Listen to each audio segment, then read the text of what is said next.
Lalo ka asim mo nga na tumukong na. Yung asim na ng ano mo, resting. Yung resting face mo maasim na eh. Lalo pang asim. Alam niyo yung resting face, so wala kang emosyon, nakagana ka lang. Neutral face, kung bagay yung ano, picture sa passport, gano'n. Neutral face. Yung neutral face ito ni Margoleta, maasim na. Neutral face ito, maasim na. Lalo pa kaasim guys.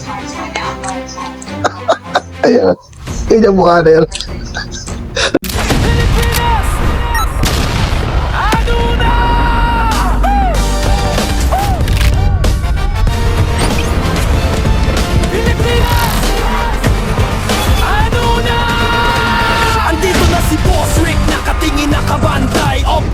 Sabi niya, rest in face daw. Itong si Senator Rodante Marcoleta. Ikaw naman, rest in peace of ka. Oh, yan ang mapapanood natin sa video na ito at yan ang tatalakayin natin dahil may isang kapatid na naman tayo, may isang kasamahan tayo dito na miyembro ng ating sniper team ang nag-request sa atin na birahin natin itong of na ito. Mamaya sasabihin ko sa inyo kung sino yan, sino yung kapatid na nag-request sa atin dito. Pero bago tayo magsimula, shoutout ko muna sa lahat ng mga viewers, mga subscribers, at syempre pa yung ating mga silent viewers. Kung nahihiya man po kayo mag-comment, mag-comment lang po kayo dyan kasi po may nababasa tayong comment dyan. Ngayon lang po ako nag-comment pero matagal na po akong nanonood sa mga video ninyo. Kaya shoutout po sa inyo. Syempre pa yung ating mga sniper at ang ating mga suking commentors. At hindi natin makakalimutan dito ang ating mga bashers. Mga bashers, kagaya na sinasabi natin dito, gamitin din ninyo yung karapatan bilang isang mamamayang Pilipino na mag-comment, mag-react, magbigay ng opinion kung ano yung palapalagay ninyo, kung kamusta na mga lagay ninyo, mga ob-ob kayo sa video na mapapanood ninyo sa araw na ito. Kagaya na sinasabi natin dito, itong isang ob-ob na Jaret na nilalait ang ating pinakamamahal na Senator Rodante Marcoleta. Ito yung babanatan natin ngayon sapagkat may nag-request sa atin. Ito ang sabi niya rito. Mas mabuting basahin natin. Ito yung sabi niya. Good day kapatid na Boss Rick. Sunod mo na din kay Sangkay si Coach Jaret Channel. Sampulan mo po ng isang matinding ribat. Lagi din niya iniinsulto si Ka Marcoleta. Shoutout po ulit sa next vlog. Galing po ito kay kapatid na June Benedicto. Granted po kapatid. At eto na nga yung tatalakayin natin. Maraming salamat sa pagiging sniper mo dito sa ating munting channel. Kaya kayong mga kapatid, kagaya ng sinasabi natin dito, kung mayroon kayo napapansin na hindi maganda ang ginagawa, lalong-lalo na sa ating butihing senator na si Senator Rodante Marcoleta, at of course, doon sa mga naninira sa ating pananampalataya, i-comment ninyo dyan sa baba at ako nang bahala. Siyempre, magiging membro kayo ng ating sniper team. Ngayon, eto na yung sinasabi natin dito. Hindi pa pala tayo nagsisimula, pero magsimula pala tayo ng isa. Magandang umaga po, Luzon, Visayas at Mindanao. At syempre pa sa mga kapatid natin, mga kababayan natin na nasa iba't ibang panig ng mundo. Nagkakagulo na po yung mundo natin ngayon, kaya mag-iingat po kayo dyan mga kapatid. Magandang umaga, magandang tanghali, magandang hapon, magandang gabi po sa inyong lahat dyan. Kamusta na po kayo? Sana po nasa ligtas kayo, nasa maayos kayong kalagayan habang pinapanood ninyo itong video na ito, kasi alam namin na dyan sa dako na kung saan naroon kayo, magulo. Nag-aaway ang bansa laban sa bansa, lalo na dyan sa Israel, Amerika, at ano pa yung isang bansa na pinagtulungan nila ang Israel. Tama ba yun mga kapatid? Nagkakagulo sila, kaya mag-iingat po kayo dyan. Kami naman dito sa Pilipinas, nagkakagulo rin dahil sa mga magnanakaw na mga kawatan, na mga namumuno dito sa ating bansa na hanggang sa ngayon, hindi pa rin nalulutas ang problema, samantalang nandyan na ang napakaraming ebidensya. Pero ayaw lang talaga nila, siguro gusto nila maging magulo ang ating bansang Pilipinas. Yan ang pag-uusapan natin ngayon sapagkat ito nga, kagaya ng sinasabi ni kapatid na June Benedicto, bibirahin natin itong si Coach Jaret. Makinig ka, nakapasok ka na rito kay Boss Rick. Pasalamat ka kasi nandito ka na kay Boss Rick. Ngayon, ikaw yung bibigyan namin ng malupitang reaksyon at irilibat namin lahat ng mga sinasabi mong obog ka dito sa aming butihin na senador na binabastos mong bastos ka. Ano sabi mo? Resting face. Ito naman ang masasabi ko sa iyo, mukha kang rest in peace obog ka. Kaya panoorin natin ang video para magkaroon tayo ng idea kung paano natin irilibat itong sinasabi nitong ob-ob na ito. Mas maganda panoorin natin. Ito na mga kapatid, kung ready na kayo, panoorin natin. Tapos bibigyan natin ng malupitang reaksyon, punto por punto. Kaya makinig kayo mabuti. Tapusin ninyo yung video mga kapatid, huwag kayo mainip. Para mamaya, baka pagbigay rin kayo ng comment o reaction dyan sa baba. Ito na mga kapatid. Lalo ka asim mo nga na tumukong na. Yung asim na ng ano mo, resting. Yung resting face mo maasim na eh. Lalo pang asim. Alam niyo yung resting face, so wala kang emosyon, nakagana ka lang. Ang asim daw na mukha ni Senator Rodante Marcoleta. Kung si Senator Rodante Marcoleta maasim ang mukha, alam naman natin kapag maasim may pangsigang. Ikaw naman, ano ba maganda rito? Masarap ito gawin nilaga. Bakit? Kasi rest in peace kang obob ka. Tuloy natin. Neutral face. Kung yung picture sa passport, ganun. Neutral face. Yung neutral Alam namin yung resting face, obob. Baka hindi mo alam yung rest in peace. Ikaw pag nakahiga ka, tapos ganyan ang mukha mo, ganyan ang suot mo, parang dress to kill na yan, bagay na bagay sa'yo. Tuloy pa natin. Itong gustong-gusto ko rito, itong laitan. Ngayon, ito yung sinasabi ko rito. Kayong mga nanglalait kay Senator Rodante Marcoleta, siguraduhin lang ninyo na hindi kayo iyakin. Kasi baka mamaya pag si Boss Rick ang nanglait sa inyo, iiyak kayo. Iiyak kayo. Pati yung uhog ninyo tutulog. Pati yung luga ninyo tutulog. Kaya mag-ready kayo dapat. Bago kayo bumira sa isang tao, abangan ninyo dapat ready kayo na yung balik sa inyo mas mabigat pa yon. Eto na yun, ibabalik ko sa iyo mas mabigat na bitaw mo kay Senator Rodante Marcoleta ang ob-ob ka. Makinig ka. Eto, tuloy pa natin. face ito ni Marcoleta, maasim na. Face ito maasim na. Lalo pa kaasim guys. Ayan. Ganyan mukha na. At least si Senator Rodante Marcoleta, inaamin mong ob-ob na may asim pa. Samantalang ikaw, wala kang asim. Wala kang lasa. Para kang pagkain ng mga na-stroke sa high blood. Kasi nga, wala ng asim, walang alat, etc. etc. Ikaw yung ob-ob ka. Rest in peace sa yung ob-ob ka. Tuloy natin. Sorry. Sorry na agad guys. Masyado tayo mapanlait. Tingnan mo naman ang mukha. Tingnan mo yung mukha.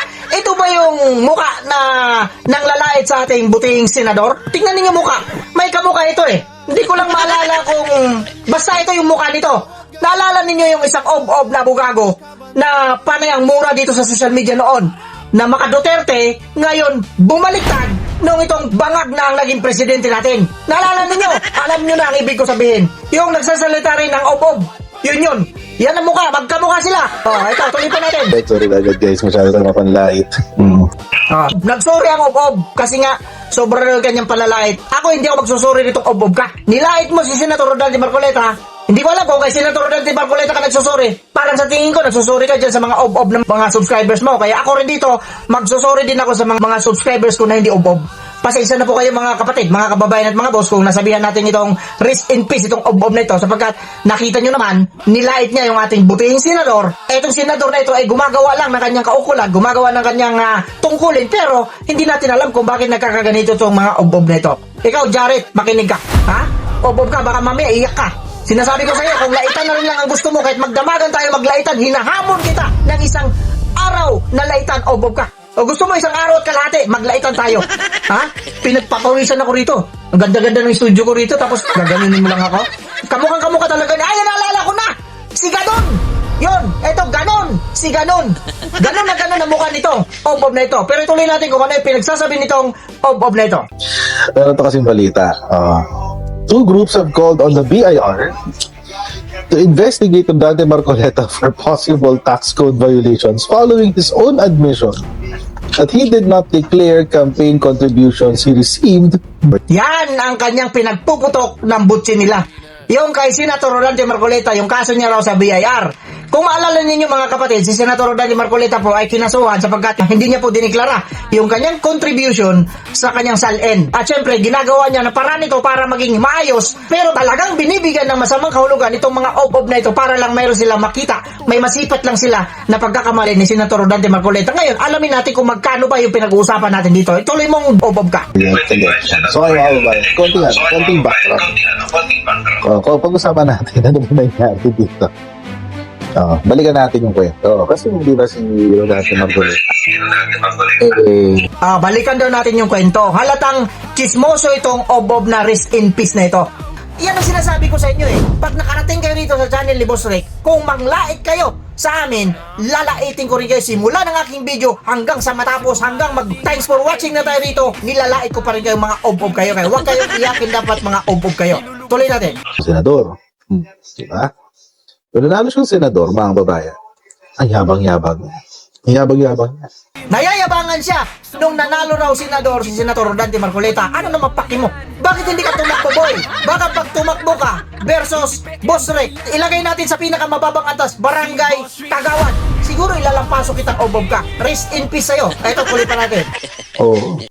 At nung sasalin, na-bring up yung dito, 52 million na kanyang pa dito, total assets, 52 million lang, mababa.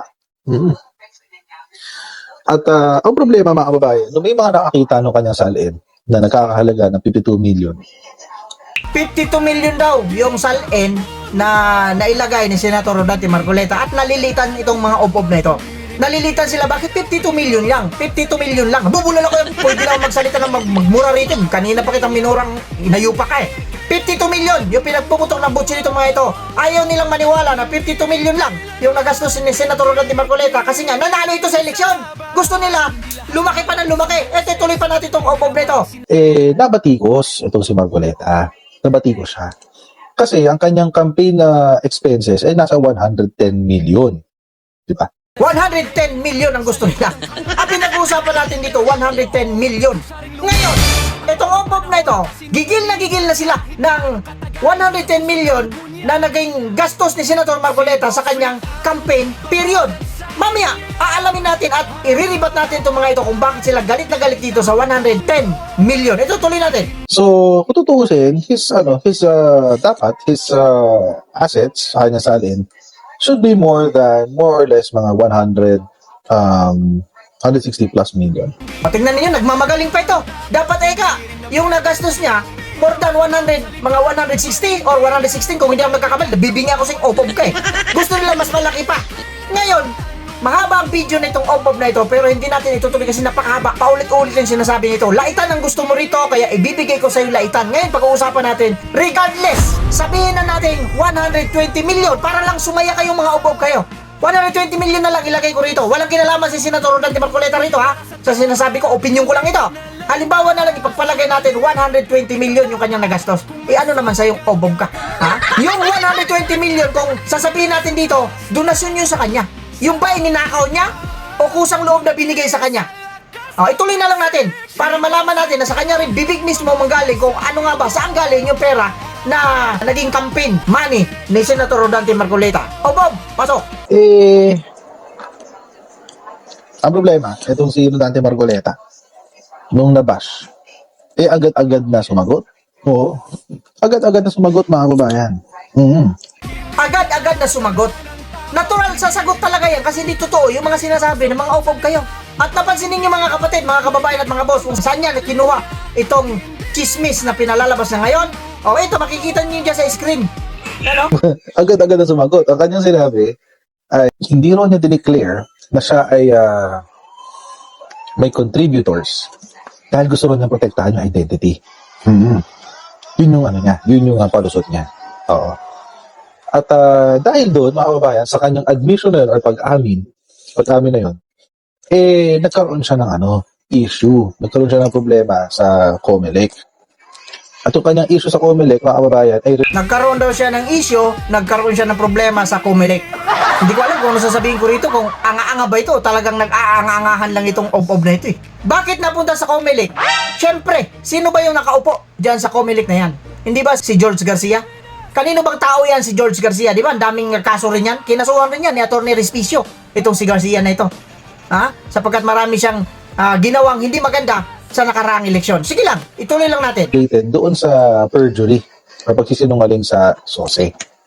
And binigyan siya ng summons, pinasagot siya sa complaints laban sa kanya, sumagot naman siya. Tingnan nyo, sumagot naman. Yan ang problema mo ron. Sumagot naman pala eh. Ang mahirap kung hindi sumagot.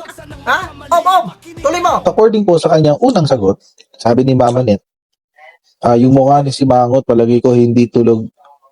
Kahit tulog siya, nakasimangot galit sa mundo. Pansin ninyo, may nag-comment dyan, isa ring obob. Yung mukha raw ni si Mangot, ay, mababasa ninyo dyan sa screen. Yung obob yan, isang obob na subscribers niya. Nagbigay ng $5 sa kanya, kaya niya binasa. Ngayon, kung hindi kayo magbibigay ng pera dyan, hindi kayo babasahin kahit anong comment ninyo. Ganyan ang estilo nito mga obob na ito. Tuloy pa natin. Anyway. So, eto na nga si Marcoleta.